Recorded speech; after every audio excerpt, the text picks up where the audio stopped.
Hello everyone, welcome back to OCD Recovery's YouTube channel. I did a video yesterday talking about the appendix in Albert Ellis's, basically one of his autobiographies that he wrote in 2003 when he was about 90 years old, which is incredible, that he was still producing work this late into his life. He was still doing the Friday night workshops. He was still seeing sometimes 70 clients a week. I mean, he really stayed active all the way up until he died, and he had a lot of physical ailments. Now, I said what I did was in the last video, I went through how to maintain your improvements, and there was a bunch of different points. This time, I want to go through the last piece in the appendix, which is called how to deal with your backsliding. So I'm going to read different points, and then we're going to break those down, which will be absolutely critical for your OCD and anxiety recovery journey. Actually really critical for any recovery journey or anything that takes substantial hard work and persistence and determination in your life. So don't forget to subscribe, hit that like button. Let me know how you like these videos. Accept your backsliding as normal, as something that happens to almost all people who at first improve emotionally. See it as part of your human fallibility. Don't make yourself feel ashamed when some of your old symptoms return. Don't think you have to handle them entirely by yourself, and that it is wrong or weak for you to seek some additional sessions of therapy and to talk to your friends with your renewed problems. So this is something that I did a lot. When I was really, and I put a star next to this one, when I would have really bad setbacks, I wouldn't reach out to Rob. I wouldn't reach out to Paul Little. And I did it because I thought I could handle it on my own, but I couldn't. I could handle a lot of it on my own, but I definitely needed someone to look. It's good to have a third-party perspective of someone that can look into your beliefs and really break those down the way, when you're really emotionally suffering, sometimes you just don't see things too clearly. I think we all understand how that goes.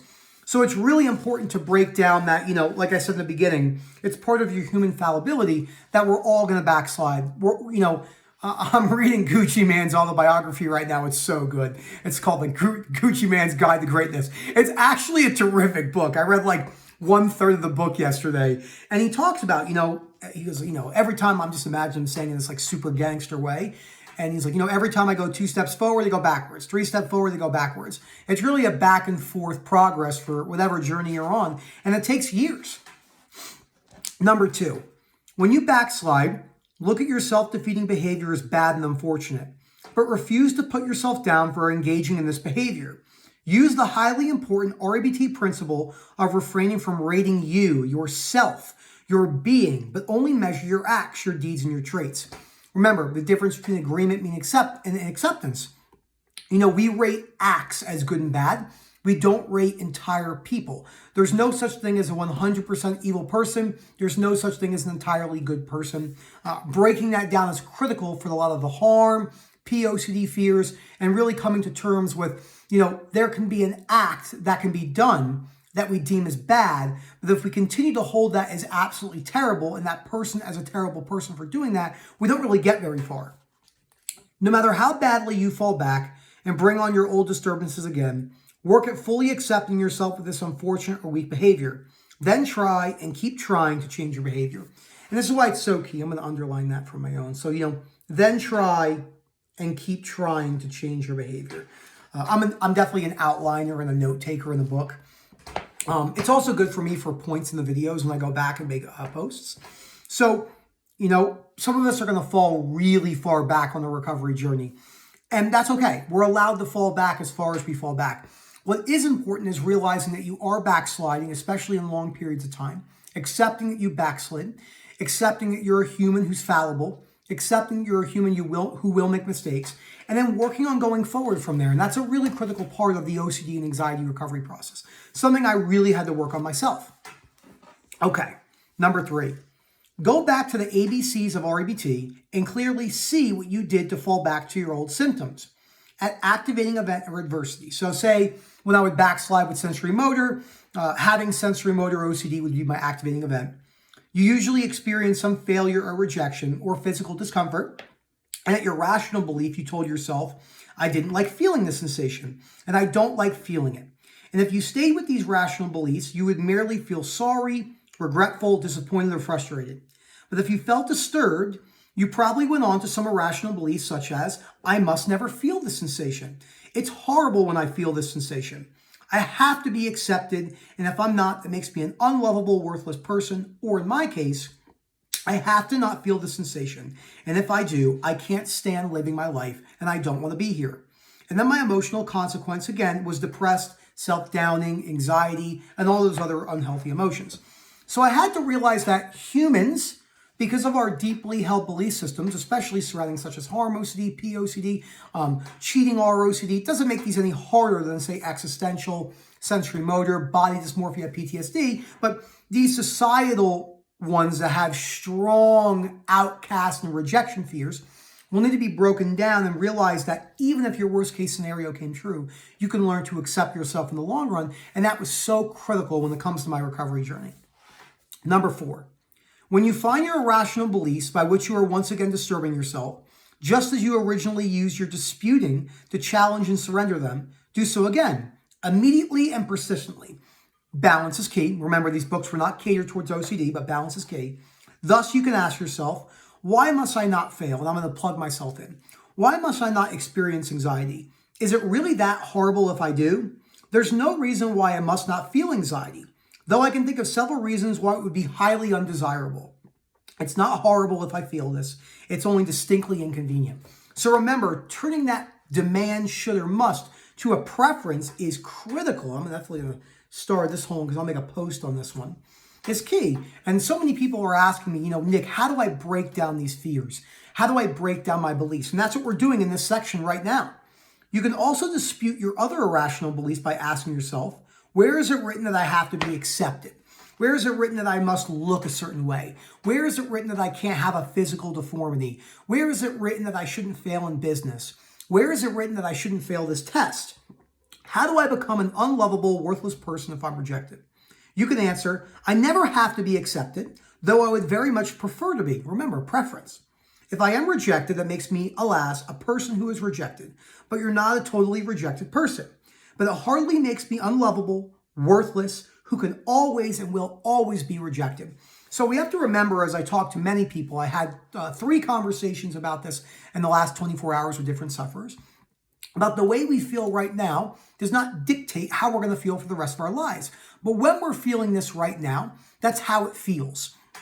It's so important to realize that, because when we're suffering with extreme, with these extreme emotions, it's really easy to get bogged down and think that. And what we want to do is wear those intrusive thoughts, images, sensation like an uncomfortable coat, break down our fears and go from there.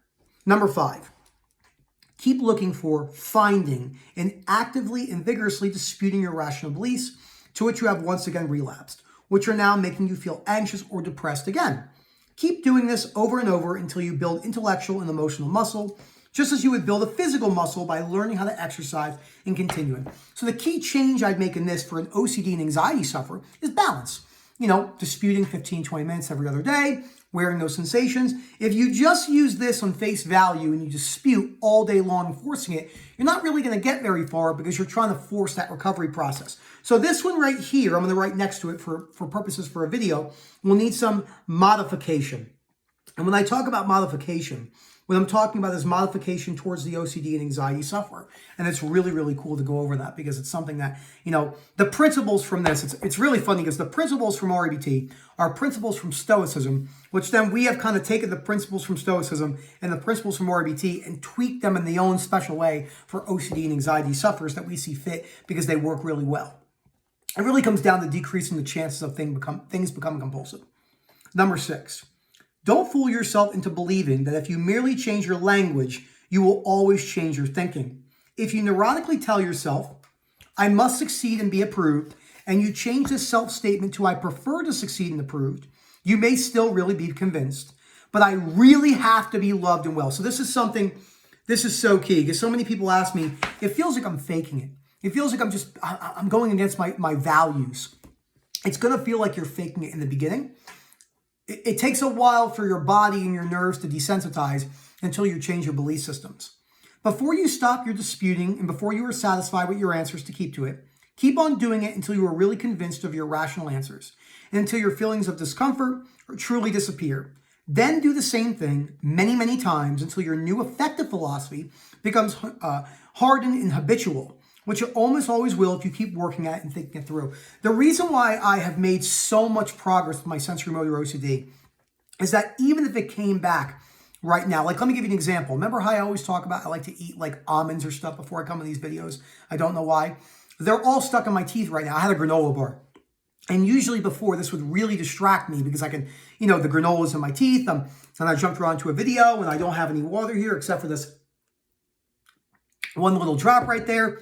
This is why I've made so much progress, because the fear of feeling my sensations, my blinking, my breathing, my swallowing, my saliva, my heartbeat, all those different things no longer scare me, because even if I experienced them forever, it wouldn't be the way I used to think it was.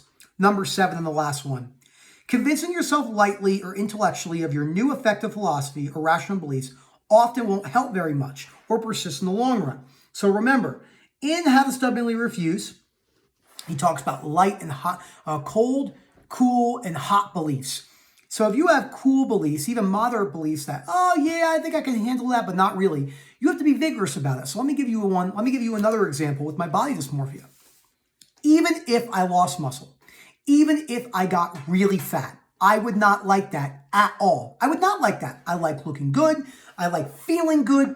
But even if I lost all that tomorrow, even if I became a paraplegic, even if I lost my legs, or one day I decide to no longer work out, I could learn to accept that in time. I wouldn't like it. I wouldn't like the feeling of not maybe feeling healthy, but it's not the end of the world. There's many people out there who have never been to the gym, many people out there who are very overweight or very underweight, and they're not chronically anxious or depressed. So the only thing leading to my chronic anxiety and my chronic depression is my beliefs about the way I should look. That's the key to breaking down body dysmorphia. I do not need what I want. I never have to succeed, no matter how much I wish to do so. I can stand being rejected by someone I care for. It won't kill me, and I could still lead a happy life. No human being is damnable. No human being is worthless, including me. So breaking that down. I think this was really good. I really like doing these videos. They're very engaging. And I was wrong. Actually, there is another section after this. So we did the how to stop backsliding in this video. The video before this, we did the how to maintain your improvement. And then in the next video, which I'll do tomorrow, will be how to generalize from working on one emotional problem to working on other problems. So how to basically take these tools from your OCD and anxiety problems and bring them over to maybe the relationship in your life. Maybe you don't have ROCD. Maybe your business. Maybe you want to become closer to spirituality or get better at meditation or wearing discomfort. Maybe you want to not lose your temper as much and work on your anger creating beliefs.